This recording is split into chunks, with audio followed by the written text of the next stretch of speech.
All right, and Dr. Lawrence, I will pass it over to you. Excellent. Thank you so much. Alrighty, folks. Thank you for joining me on your lunch hour this lovely Tuesday afternoon. Today, I kind of was invited to give an overview in terms of what we mean by the psychosocial side of oncology and what that might mean, and how we can identify some specific times that might make patients more vulnerable to conditions like depression, anxiety, just so you can be mindful of these things as you go about your practice. And so you can hopefully connect your patients with services that can serve their needs as best as possible. And I like participation. So if you want to talk to me, that would be cool. So please feel free to butt in or add comments as you would like to. I would really appreciate that. It makes my life easier as a presenter. So, okay, let me see. So in general, I wanted to provide an overview in terms of a definition of what psychosocial oncology means. Again, I work as a licensed clinical psychologist, so that is the lens through which I view this presentation today. But this also includes a lot of other wonderful professionals in our field that can help serve our patients in various ways throughout their cancer continuum. So I'm going to read this verbatim. So psychosocial health services are both psychological and social services and intervention that enable patients, their families, and healthcare providers to optimize biomedical healthcare and to manage the psychological, behavioral, and social aspects of illness and its consequences so as to promote better overall health. So hopefully where you all work, and again, thank you, that introductions are very helpful so I know who I'm talking to. In your cancer center, you will have access to a lot of these folks as part of your treatment team. So this includes people like me, psychologists, psychiatrists as well, social workers, which are huge value adds to our treatment teams, nurse navigators, pastoral and spiritual care, as well as palliative medicine. So this includes a lot of different people, and ideally, it would be wonderful. Again, we're still working on building our services here at our center. We just recently got a palliative care provider, which has been a wonderful add, but we're still working on that integration piece. But again, psychosocial oncology includes all of these different types of professions. Are any of those surprising, or does that make a lot of sense to folks? No surprises? Yeah. Okay. Anybody missing? Anybody that we should add to this list?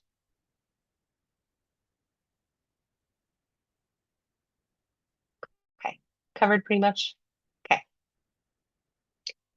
So moving forward, I wanted to identify some factors and parts of care that might be important to keep in mind as you work with your patients in terms of times that might be appropriate to kind of keep your antenna at high alert for folks that might need some additional services and times that might be best to refer people for, again, the various services that we just described. And I can talk more about what I specifically do as a psychologist. Um, and again, there are other wonderful clinicians that do good work in terms of the whole realm of psychosocial oncology too. So in the workup phase, I find that this is a very tenuous phase for people. Of course, there's a lot of uncertainty between, okay, so maybe I've had a diagnostic mammogram, and this is my first one that I've ever had. And they call me and they say, there's something suspicious, and we're asking you to come back in to do some further workup. This is a high period of stress, especially for people who have never gone through something like this before. Healthy, younger person might have never had a health scare or any type of diagnosis in their life. So it's a very, again, uncertain territory for people of not knowing, again, what does that mean for me? What is that going to mean in terms of what does this follow-up appointment mean? I've never had to do this before. So I think leaning into, yes, this is an incredibly uncertain time and trying to support them as best as they can to make sure that they can have access to that follow-up appointment. Some others, if it's a colonoscopy, sometimes they, will do biopsies right there, or they'll do polypectomies right there, and there's a wait between, okay, so I know something happened in my colonoscopy and they took a sample, but I'm waiting on pathology to come back with what that means for me. So again, it can be helpful if folks need maybe some additional education about maybe what are some options that might happen in terms of this might come back and it might be benign. This might come back and we might need to increase your monitoring. This might come back and maybe we'll have a conversation about a specific diagnosis and what that means for you. I think a big, powerful thing to combat the uncertainty is knowledge and information. So giving patients an insight as to, again, what's this going to look like for me and what can I expect in terms of timeline? So again, what is waiting for me out there in the mist can be really helpful for patients to know what to expect moving forward. And we like to talk about two different types of coping skills in psychology. We have problem-focused coping skills and emotion-focused coping skills. Problem-focused coping is great for when we have control over something. So if I get stuck in traffic on my way home from work, there's a couple different routes that I could take that I could circumvent whatever the issue might be.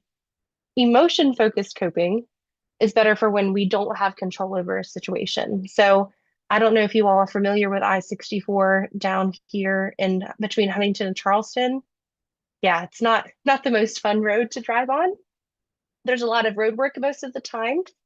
They say to be like I-64, never stop working on yourself. But in that instance, if I get stuck and I'm on my way to Charleston and there's not really much option for me to divert, so emotion focused coping would be maybe I can use my Bluetooth and call a good friend of mine. Maybe I can turn on a podcast or I can turn on the radio and do something to distract myself while I sit in traffic. So those are the different camps of coping skills. And here, again, there's not a whole lot of control over the fact that this is happening. And this is true for a lot of places throughout the cancer continuum. So acknowledging, again, to try to do something to problem solve here can actually be detrimental to people's mental health and well-being because problem solving this isn't really going to get you much anywhere in terms of, again, we're in this situation. So what can we do to kind of mitigate this until we have an answer and then we can problem solve? So that all makes sense. Questions or thoughts about the kind of workup phase between maybe when somebody's had a diagnostic workup or a symptom maybe or something suspicious and that in between phase? Can I ask a question? Yes, absolutely.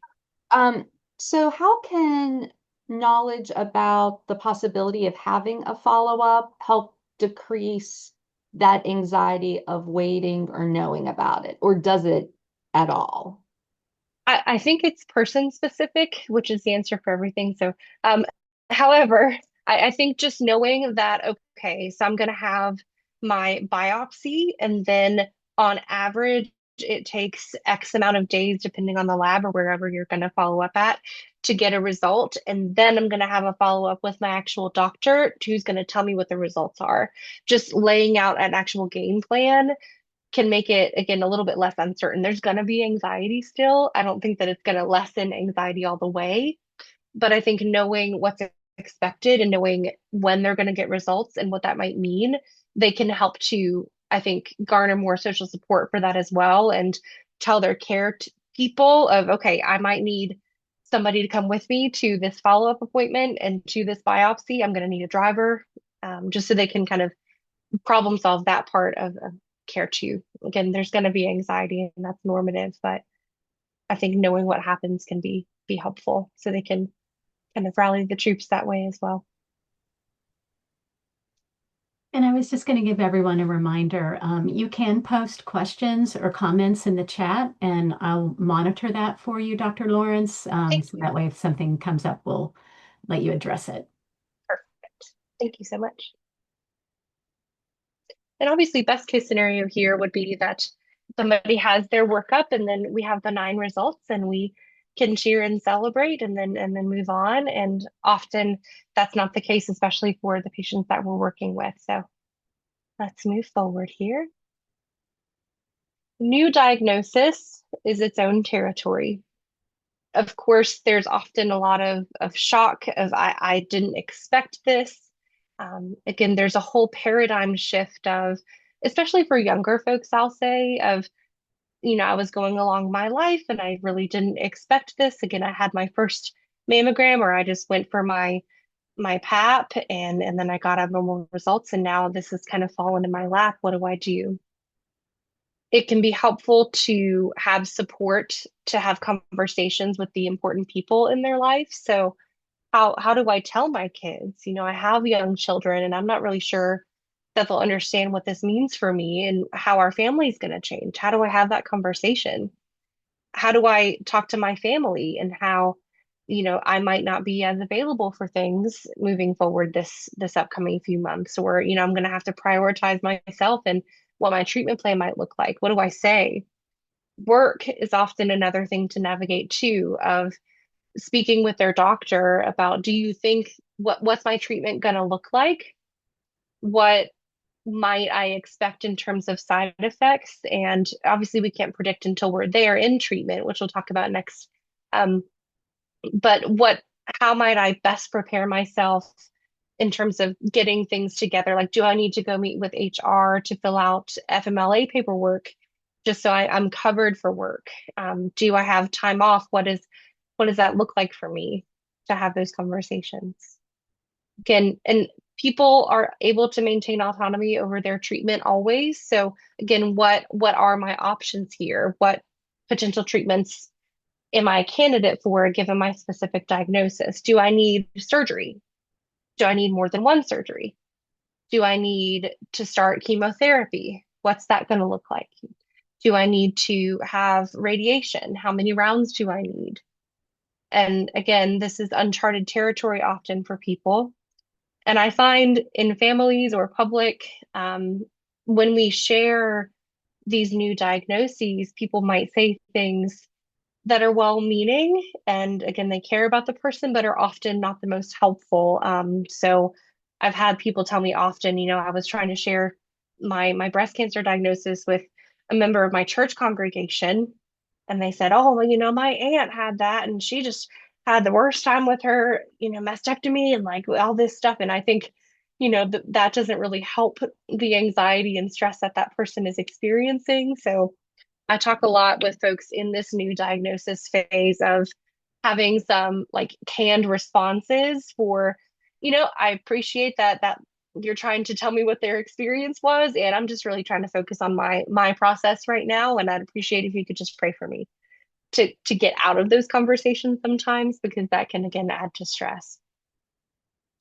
Prognosis is tricky in terms of a conversation because again, sometimes folks have not brought that up with their practitioner in terms of what actually is my prognosis. What does that look like?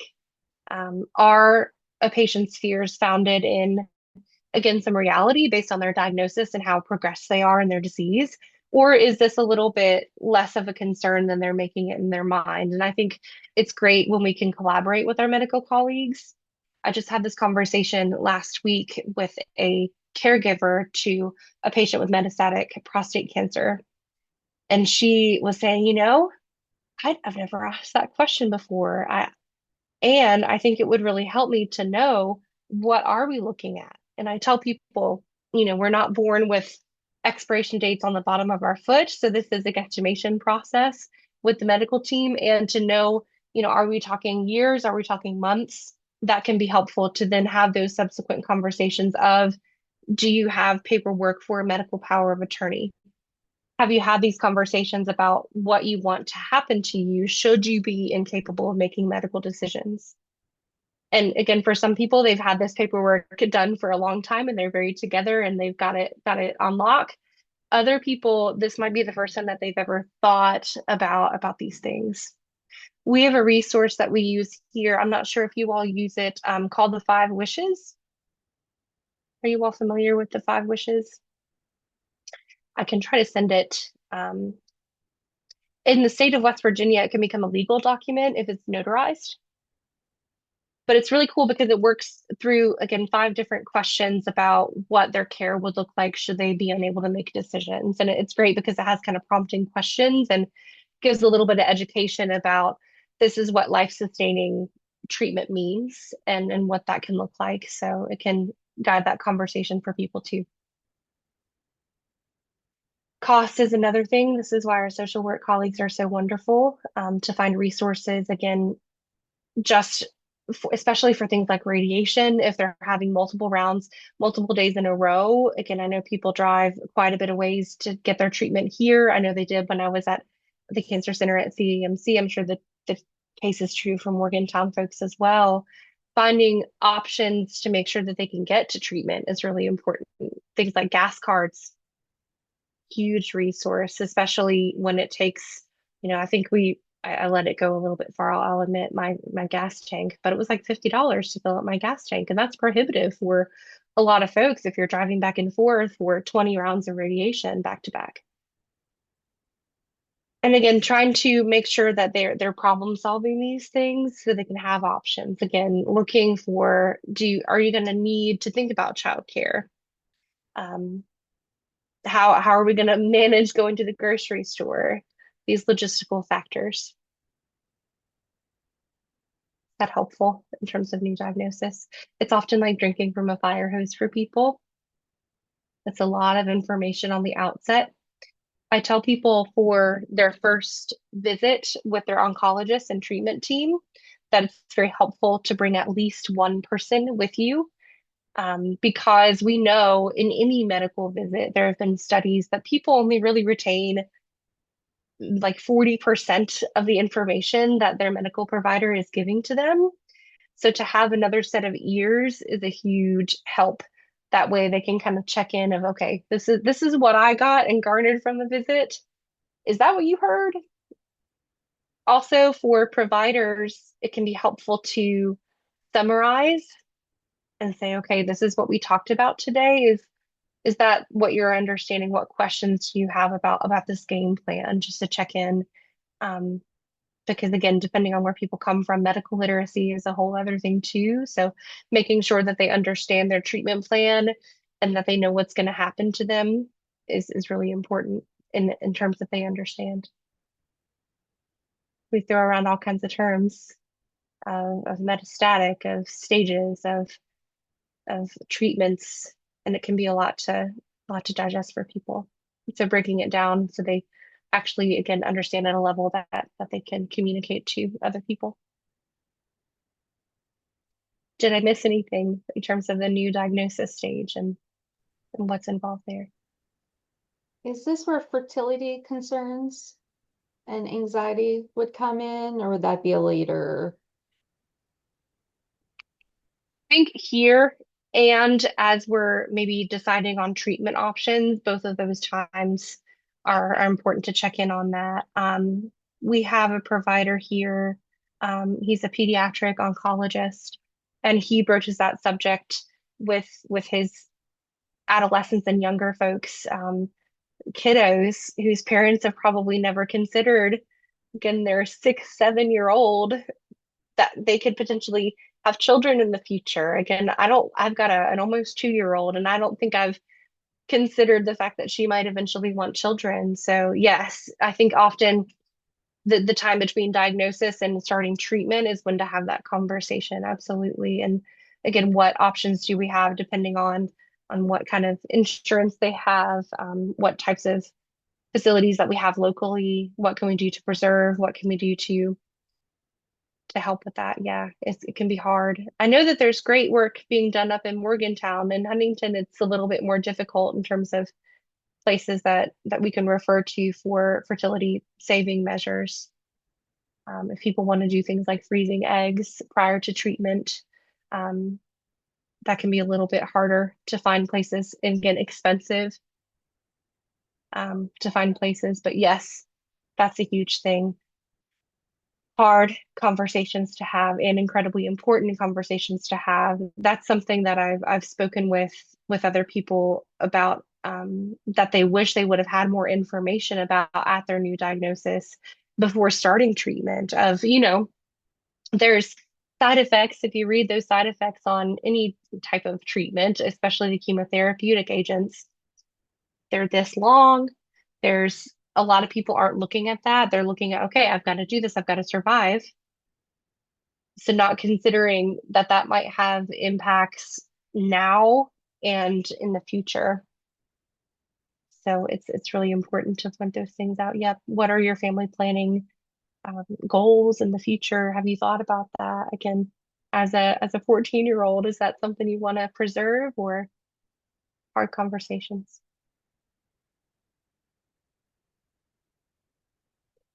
Okay. Any other comments or anything else for the new diagnosis stage?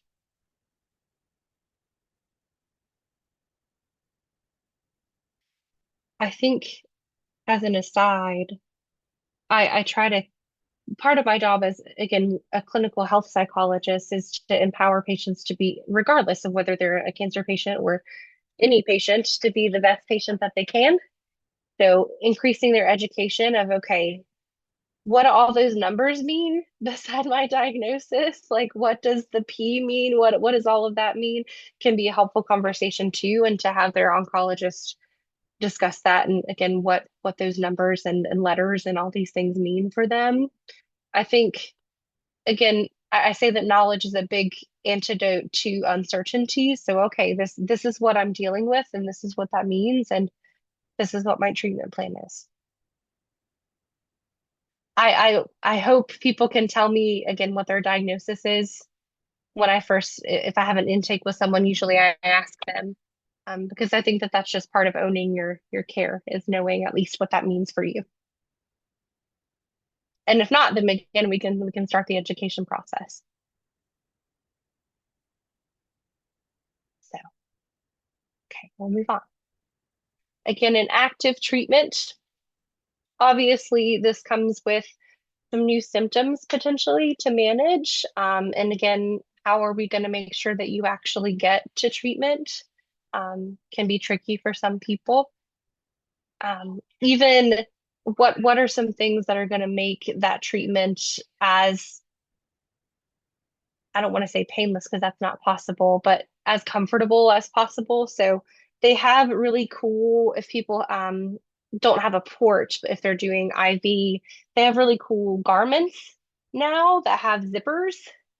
Because I mean, a lot of doctors' offices are so cold. We keep these places cold on purpose, I know, but it can be chilly. So they're really cool garments that you can get that have a zipper, so you have access to all the important parts, but the rest of you is still covered, which I think is pretty cool.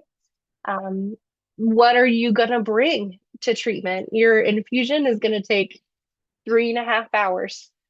What are you gonna bring to manage yourself during that time? Again, you can bring someone with you maybe, but do you need to bring a book with you? Do you need to bring coloring books? What do you need to actually have with you?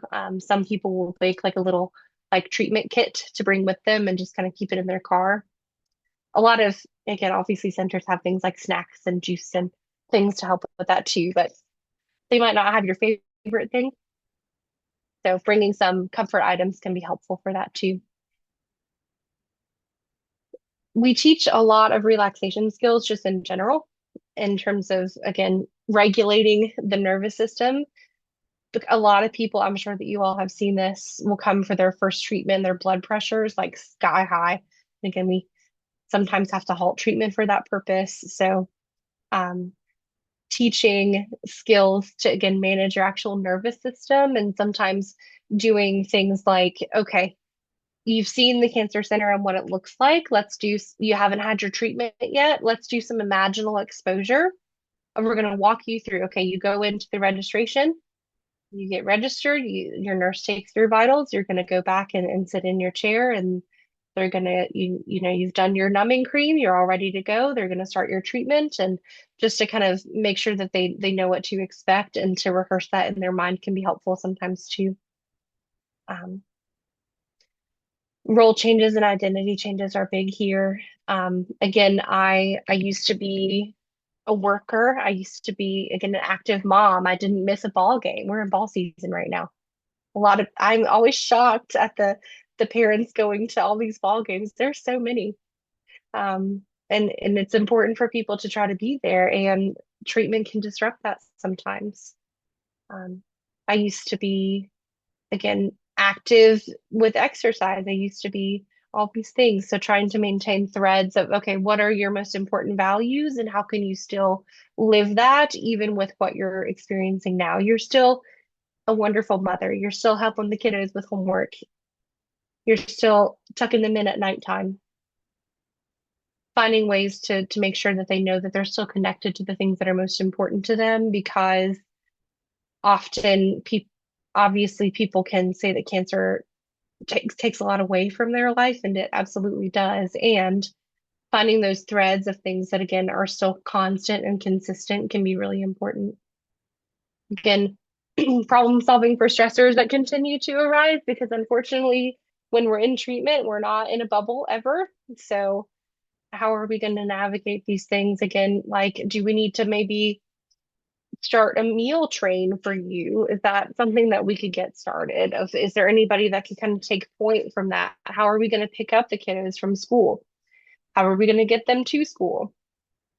Again, life doesn't stop because treatment is going. So again, rallying the troops for support can be helpful. Again, I think our community is so huge here in Appalachia, and it's often hard to get people to ask. I don't want to be a burden. I don't want them to go out of their way for me. And often I frame it as, this is really uncertain for them too. And by allowing them to do some of this tangible support, that's giving them something that they know that they're contributing to you. And so framing it as, again, that's allowing them to help you is actually like doing more for them than it is for you sometimes, of giving them something tangible to do for you. Sometimes that's how we can get people to accept the help, because it's not always easy, that tangible support. Emotional support's helpful too. I say that we need people to be our cheerleaders and people to slap us on the wrist sometimes, but that tangible task support is really helpful as well, especially during active treatment. Let's see, what am I missing here? We'll talk about some other specific symptoms toward the end as well, in terms of things that come up during treatment and how we can try to manage that from a therapeutic perspective. But am I missing anything?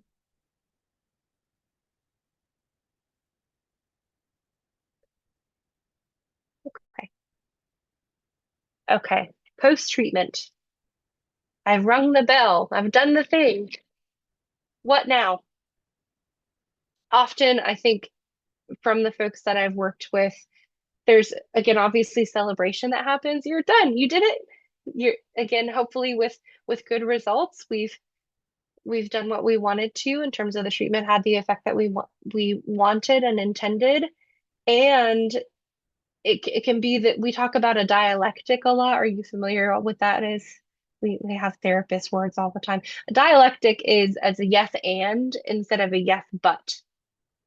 So yes and means that both of those things can be true at the same time. So if I say, oh my gosh, I really love her blouse, but that's going to negate everything that I just said. So we talk about yes and two things that are seemingly conflicting can coexist together. So yes, it is wonderful. We are so excited that you do not have to go and have radiation anymore. You don't have to put that helmet over your face anymore. We're so excited that you don't have to have chemotherapy and deal with, again, all of the symptoms that you had when you were going through treatment. And at least people can get into a rhythm when they're going through treatment. They can have a routine, and then it kind of feels like a hard stop in a, we call it the treatment cliff sometimes, post-treatment cliff of I've had this regimen for months potentially. Now I've got to get back to real life, and what am I going to do there? So that can be an important thing. Fear of recurrence is always going to be there, and living with that uncertainty. I think, again, at the bottom, we talk about survivorship care plans. We know that every single patient that has treatment with a curative intent specifically is supposed to have an appointment with the survivorship care plan for the guidelines. So that can be helpful. Just again, what is surveillance going to look like for me? How often am I going to have to come in and get blood work? How often am I going to have to go in for subsequent scans? Just having that information can be important as well. But recurrence, and I'm going to give a metaphor here in a second about um, fear of recurrence that has resonated with me. Dr. Hancock, she was my supervisor when I was still in training, Dr. Jennifer Hancock, and she shared this with me. And I think that this has really resonated with me since I've learned about this. So I'll share that in the next slide. But it almost it sounds backwards sometimes that it feels like a loss to stop treatment. But again, you see your care team regularly and they become part of your life, and it can feel like a loss of a lifeline. Again, at least as long as I know that I'm in treatment, I'm actively doing something to kind of fight back against my disease. So to back off from treatment can cause an increase in anxiety because of, okay, I'm just supposed to go about my life now. Again, I'm just supposed to continue on. That can be really difficult.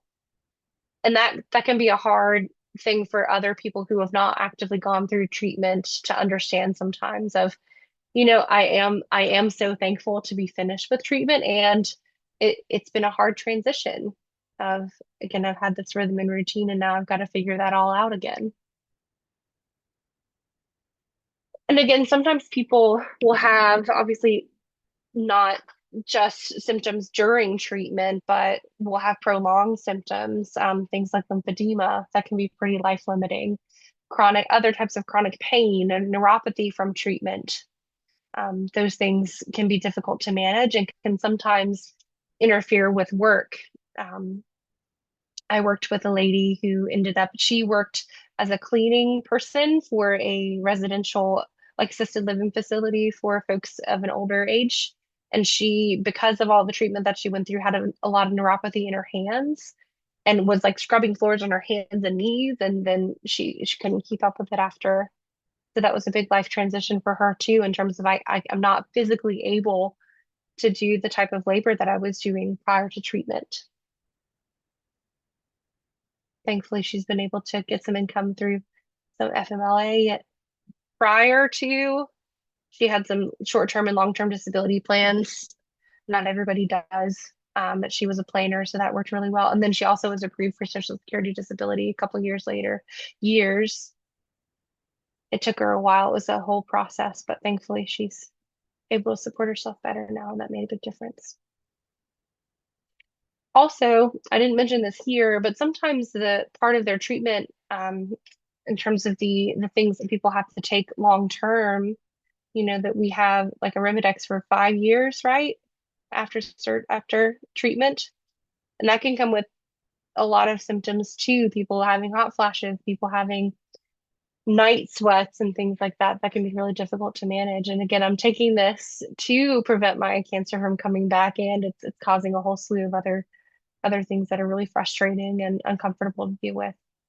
Thought I was out of the woods. I'm not nauseous anymore, but now I'm hot and cranky sometimes. Let me share the metaphor with you all. Do you all know what this is? Anybody? Got mythology people? Okay, this is the sword of Damocles. There was this king, I believe it was Dionysus, all powerful on the throne. And one day Damocles comes and says, "Oh my goodness, your life has to be so wonderful. You have all these servants to do whatever you need. You have all the food. You've got these lavish parties, avant-garde places to live, all kinds of awesome linens. Like, I would love to trade places with you." So he does. And the king, after he trades places, suspends this sword over his head, suspended by a single horsehair. And he knows that, again, horsehair, at some point, that's going to come down on him. And the king did this to illustrate that, again, power, again, doesn't always come with sunshine and roses. And this sword above the head can represent what it's like to live with a fear of recurrence for our patients. I've got this thing in the background that feels like a monster in a horror movie that we feel like it's tame right now, but at some point in the future, might it come back and try to get me again? And that's a lot to manage, whether it's front of mind or back of mind, it's there for people. And this comes a lot with people getting follow-up scans, people getting we talk about scan anxiety a lot of the time, which is normal and part of the process. But I don't know, this resonated with me a lot, and I hope it does with you too, just as an image to keep in mind of what it might be like to live with that fear of recurrence.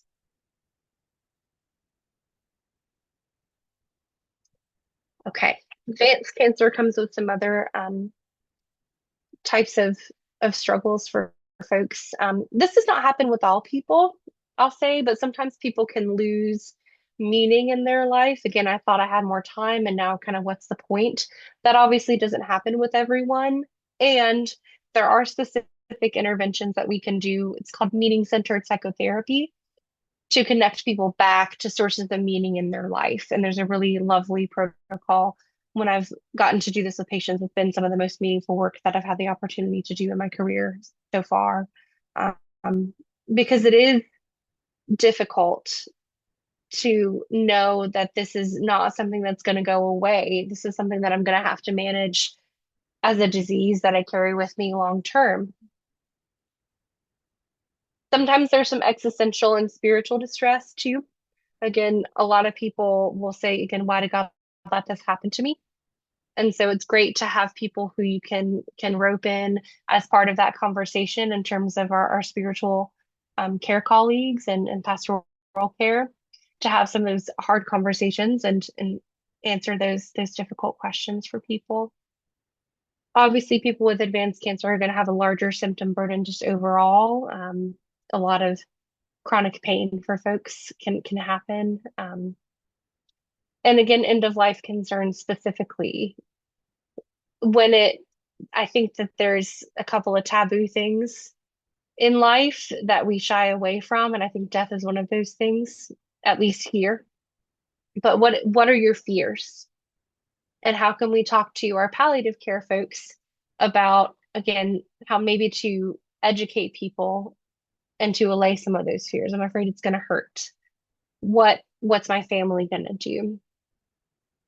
There is a great, again, treatment protocol too called dignity therapy. Have you all heard of this at all? Anybody heard of dignity therapy? It's a great resource. And you create what's called a legacy document, and you ask the questions, and I do concurrent documentation with them. If I have everything in their words as much as I can. I try to type as fast as I can. Um, but ask them questions like, what have been some of the times in your life when you have felt most alive? Tell me about that. What are some of your most favorite or biggest accomplishments in your life? What do those look like? What are maybe some messages that you might have for people in your family that you want them to remember? It was really cool when I was interviewing for my residency, the Asheville VA, they did this in like they recorded the patient's voice and would make a recording for the family, which I think is really cool. We've done paper copies, but I think that to add their actual heard voice to that can be really meaningful to have for families. So knowing that interventions like this exist can be helpful, and that way you can get people plugged into services if that's something that they're interested in. But that can really add meaning to a really scary time in people's life. And again, making sure that we're appropriately referring to our palliative care folks sooner rather than later is really important. I think there's a lot of fear, at least in the work that I've done with people about hospice and what that means, because grandma went and 3 days later she was gone. But again, hospice doesn't always have to look like that. And it can be really helpful to keep people comfortable. And the difference between, again, palliative care versus hospice care is a lot of education that we do for patients too, of they're not the same thing necessarily. They can overlap and they're not necessarily the same thing. And this is what, your doctor referred you to palliative care. That's what this means, and having that education for them too. anything I'm missing for advanced cancer here? I'm gonna keep going. So again, I said that we would talk a little bit about some symptoms and treatment effects, and I want to make sure that I'm mindful of time so we can leave some time for questions too. Depending on the study, 30 to 40% of folks will actually meet criteria for a diagnosable mood disorder, so an anxiety disorder or a depressive disorder. Um, there is a higher risk for completion and attempt of suicide in this population, about 2 times higher than the general population. So making sure that we are asking the question is really important, or at least checking in with patients. Again, are you having thoughts of wanting to kill yourself? Some providers get really spooked this way. Like if I ask the question, is that going to somehow plant the idea in their head sometimes? But no, we really need to be asking this regularly. My patients get tired of me asking sometimes. They're like, nope, it's still no. But again, it's important to continue to ask that question. Obviously, trauma is a factor here. Some people will have the criterion A for a diagnosis of post-traumatic stress disorder is an actual or threatened incidents towards someone's life. So again, cancer treatment qualifies there. Fatigue, super common. About 99% of patients report this symptom, regardless of the type of treatment that they experience. So finding ways to mitigate fatigue, and it's a different kind of fatigue from what patients tell me. It's not the fatigue that rest can help with. So finding ways to pace and take breaks and learn that it's okay, that we don't have to go a million miles a minute. It's okay to pause. Insomnia happens often due to treatment and also just after treatment too. Sometimes it's a brain thing, sometimes it's a body thing. Again, chronic pain and neuropathy, like we talked about, fear of recurrence. And then we'll talk about some physical changes too here in a second. Anticipatory nausea and vomiting can happen as well, in terms of people get afraid that it's going to happen, or maybe it's happened once and it kind of threw them off guard, and then they're on guard about nausea and vomiting after that. So working with medical teams about, can we maybe prescribe some Zofran to have on hand, or can we maybe implement some relaxation strategies, some physical techniques to help with nausea. Did you all know that humming can help with nausea? Fun fact, it works for some people and not others. But the theory behind it is that humming activates the vagus nerve, which can help the calm down system. So just for a fun fact, humming can help with nausea sometimes. Not always, but sometimes. This is a wordy slide. Again, we kind of talked about this too, but just general periods of increased vulnerability. But I think we've covered most of these. One that we didn't talk about though under diagnosis is learning about genetic and familial cancer risk. When I was on my residency training, we had the opportunity to have an inherited risk clinic, and it was multidisciplinary. So they would meet with us, they would meet with a surgeon, they would meet with a medical oncologist, and then radiation oncology, just to kind of say, this is what our surveillance plan is, and if you would need treatment, this is what it would actually look like. So really helpful, again, to allay that uncertainty. And again, so I've got this, I know that Angelina Jolie had a bilateral mastectomy because of her wrist. Does that mean that I have to do that too to keep myself safe? What does that actually mean? That can be helpful too. I'm going to keep going because I know this is also a really wordy slide. This is for the NCCN guidelines. This has been updated in 2024. And I like to lean into the social issues here, but other types of things that can lead to increased risk of distress. Obviously, there's going to be distress across the board. And again, we should be screening for distress too. Yes. And identifying some of these factors, which again, our colleagues can be helpful with. But I appreciate that they've added specifics about like immigration status on this, because I think it's really pertinent to current times. That was not a factor that they had listed previously. So I think that's really important to consider too, just generally people's resources and what they have available to them. There are certain types of cancer that have a higher likelihood of developing, again, like a clinical depression, including pancreatic cancer, head and neck cancer as well. More disfiguring cancers sometimes too. But some factors to keep in mind. I'm going to keep going. Body image, again, is helpful to have maybe psychologists involved to have that conversation. Hair loss, it it happens, not always. Some people are fortunate in that that doesn't happen as part of their treatment. Sometimes it happens quicker than they think. I remember vividly my dad had metastatic testicular cancer. He's in remission currently. We're like 20 years out at this point, I'm pretty sure. That's pretty wild. But I remember when his hair started falling out and we tried to make it a family ordeal to shave him. You know, we took turns with the trying to make sure that we are identifying that his hair, especially for, feminine presenting people, can be a big deal. So finding other options for, again, there are cool hats now. Jenna Fisher, y'all know The Office? I'm a big Office nerd. She had breast cancer, and when they were filming their Office Ladies podcast, she would often wear one of the wigs that has the hat and then the hair underneath it. So her friend and colleague Angela Kinsey, that's her last name, right? Anyway, she wore a hat too, just out of solidarity. So we have options out there. Weight changes can happen as part of treatment. Weight loss is often one of the first symptoms that maybe people might notice that something's amiss. Unexplained weight loss is something that can be a cue. And also weight gain, people on chronic steroids, if they're retaining a bunch of fluid. Sometimes when people are in chemotherapy, nothing tastes good, but ice cream. So there can be weight changes there too. Also, again, with surgery, there can be scarring and physical changes too. We know that a mastectomy is considered an amputation. A lot of patients don't know that.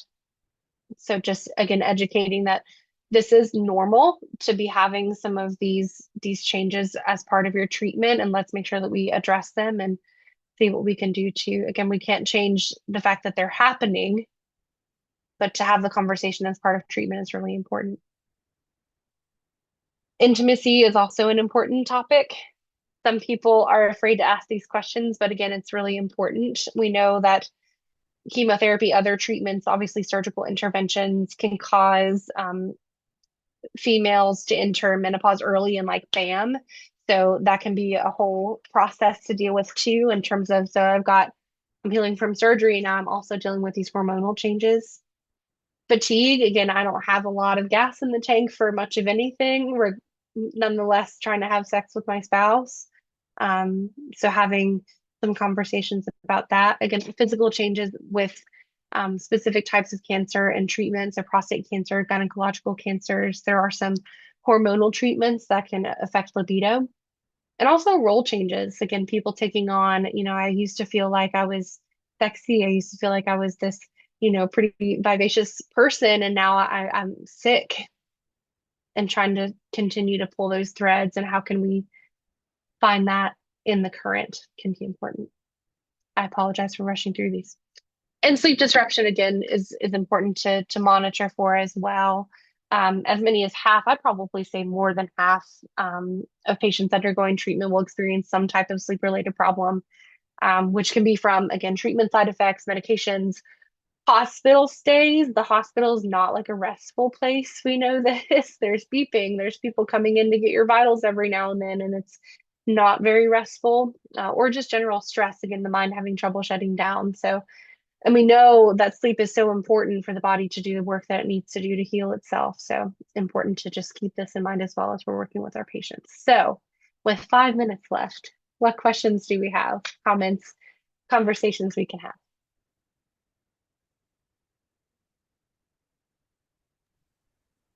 Thank you, Dr. Lawrence, for that lovely presentation. Participants, please feel free to unmute yourself, raise your hand, or post questions or comments in the comments and chat section.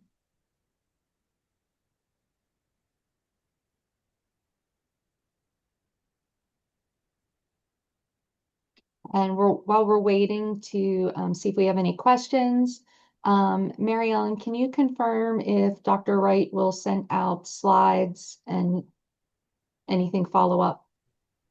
Yes, she will. Yes. Okay. So Dr. Lawrence, if you want to send us that one document you talked about, the 5 wishes, Yes, she can send that along I with the can send other that to information. Lauren. Absolutely.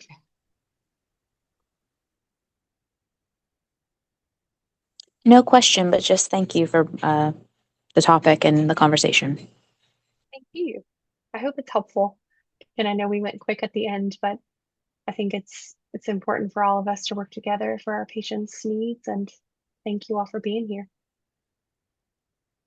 All right. Well, if there's no questions or other comments, thank you again, Dr. Lawrence, for your presentation. And thank you for everyone who joined us today. And we look forward to seeing you all at our next session. And Dr. Lauren Wright will send out the information and follow up from today's session.